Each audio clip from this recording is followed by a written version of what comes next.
그 어떤 10분보다 알찬 10분 뉴스 알기 갑타임 오윤혜 씨와 함께합니다. 어서 오세요. 네, 안녕하세요. 오윤혜입니다. 네. 오늘은 세 가지 뉴스 전해드립니다. 네, 알겠습니다. 잠깐 딴소리도 할 시간도 안 주시고 없습니다. 바로 저에게 주어진 시간이 없기 때문에. 네, 알겠습니다. 첫 번째 뉴스 뭔가요? 네, 제가 가장 관심 있어하는 뉴스가 바로 후쿠시마 오염수입니다. 그렇죠. 얼마 전에 이제 예. 노동자들이 청소하던 노동자들이 피폭당했다는 뉴스를 드렸는데 네, 그때 네. 진짜 200ml 우유도 반도 안 되는 100ml. 100ml가 이렇게 분출이 됐다라고 했어요. 그런데 맞아요. 알고 보니까 아니래. NHK가 보도를 했습니다. 당초 알려진 수치보다 수십 배에 달하는 것이 일본의 NHK 보도를 통해서 전해졌습니다. 도쿄전력도 아니에요. NHK가 취재를 해보니까 그걸 알게 된 거죠. 그런데 우리나라 정부가 더 대단합니다. 이게 더 문제예요. 해당 사고가 오염수 방류 안전성과 직결되지 않는다라고 강조를 했습니다. 아니 이 조금 정도면은 네. 사건 조사를 좀 더 해보겠다라든지 네. 뭐 최소한 이래야 되는 거 아닌가요? 최근에 보니까 미국에서 존 F 케네디 재단이 주는 상이 있어요. 네네. 그거 두 사람이 받았습니다. 네. 기시다 총리와 윤석열 대통령. 그런데 그 상 오. 이름이 용기 있는 사람들의 상이에요. 아 그래요?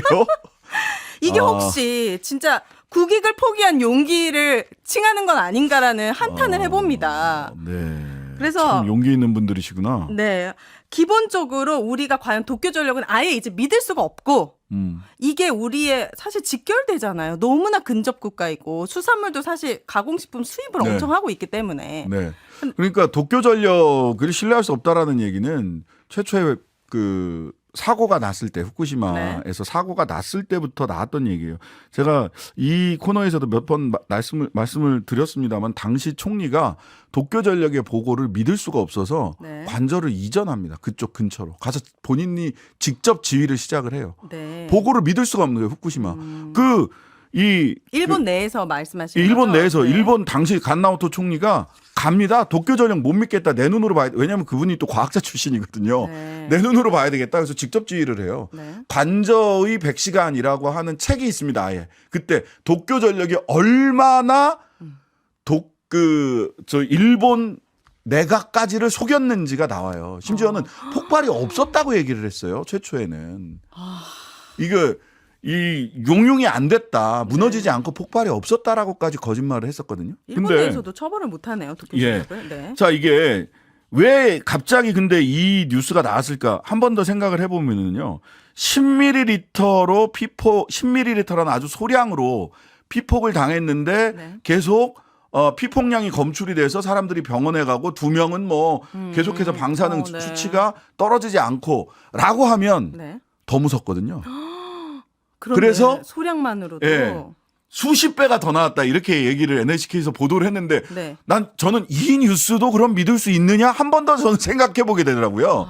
왜냐하면 100ml가 이렇게 독해 이렇게 강력해 네. 라는 것보다 많이 수십 나와서 배 그래. 많이 나와서 그래. 뭐 그럴 수도 있겠다 싶어서 저는 이 뉴스도 조금 더 우리가 비판적으로 볼 필요가 있겠다라는 생각이 들더라고요. 네, 어떤 게 중요하든 간에 좀 누가 좀 파견을 돼가지고 우리나라 국민들의 생명을 좀 지켜줄 수 있는, 대변해줄 수 있는 그러니까 뭔가 기관이 왜 이렇게- 갔으면 좋겠습니다. 왜 이렇게 정부에서 즉각 문제 없습니다. 도쿄전력 대변인 같은 이야기를 하는지 네, 더 차분하게 다른 문제는 없는지 네.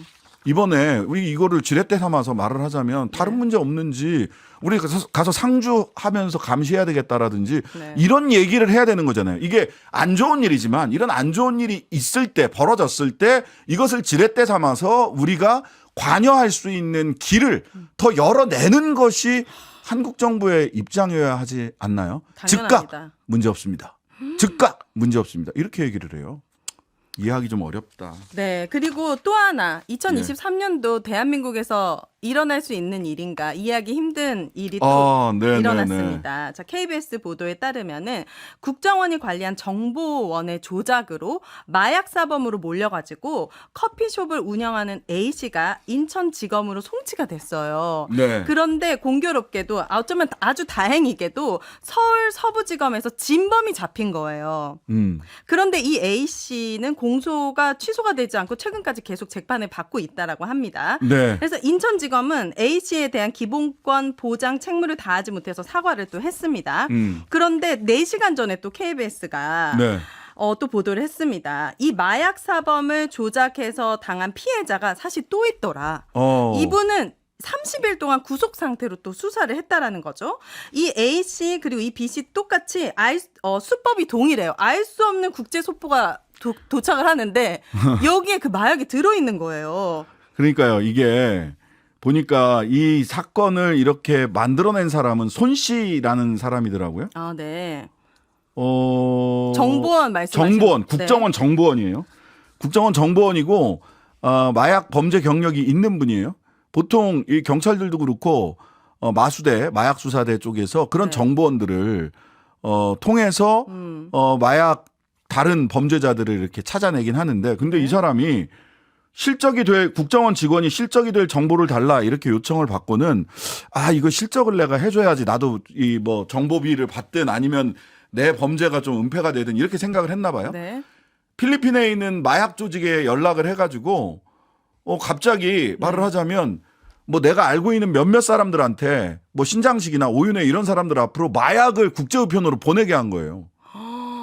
네, 국정원 정보원이. 네. 근데 그렇게 되면 이제 인천공항에 있는 관세청 직원이나 네. 이런 사람들이 이게 뭐야 마약이네 이거 누구한테 지금 가게 돼 있지 하고 보니까 이 사람이 마약을 구매한 사람이 돼서 두 사람이나 지금 오윤혜 씨 말에 따라서 네. 두 사람이나 한 명은 30일 동안 구속 수사가 됐고 네. 한 사람은 너 필리핀에서 마약 국제우편으로 시켰지 네. 해가지고 지금 재판을 받고 있는 거예요. 네, 아직도요. 진범이 아직도. 잡혔는데도. 진범이 그렇게 기소 손 씨가 취소 안 그랬다. 되고. 손 네. 씨가 국정원 정보원이 이런 짓을 했다라고 하는 게 다 드러났는데도 네. 이거는 그냥 공소 취소해야 됩니다. 그죠. 공소 취소해야 되는 거예요. 뭔가 마약과의 전쟁을 선포한 것까지는 오케이. 그런데 이렇게 만약에 조작까지 하면서 실적을 쌓으려고 했다? 그리고 12구 참사 때도 사법경찰이 굉장히 많아서 이 안전 관리하는 경찰들이 없었던 거 아니냐는 의혹도 있잖아요. 네. 이거는 어떻게 우리나라 대한민국에서 2023년도에 일어날 수 있는 일입니까? 그러니까요. 이게? 아니, 이분들은 삶이 망가졌어요. 지금 이 피해자분들은. 대검찰청은 이 필로폰 밀매 혐의에 대해서 수사심의위원회를 열어서 공소 취소 여부를 결정하겠다고 밝혔습니다. 그냥 취소하세요. 이걸 뭘 진범이 잡히고 국정원에서도 국정원 직원은 단기 실적이 될 수 있는 마약 밀반입 정보를 요청한 사실이 없으며 해당 정보원이 자발적으로 정보를 제공한 것이다. 즉 국정원 정보원이 이런 사건을 만들어냈다라고 하는 것을 국정원에서도 지금 간접적이지만 거의 직접적으로 인정을 하고 있잖아요.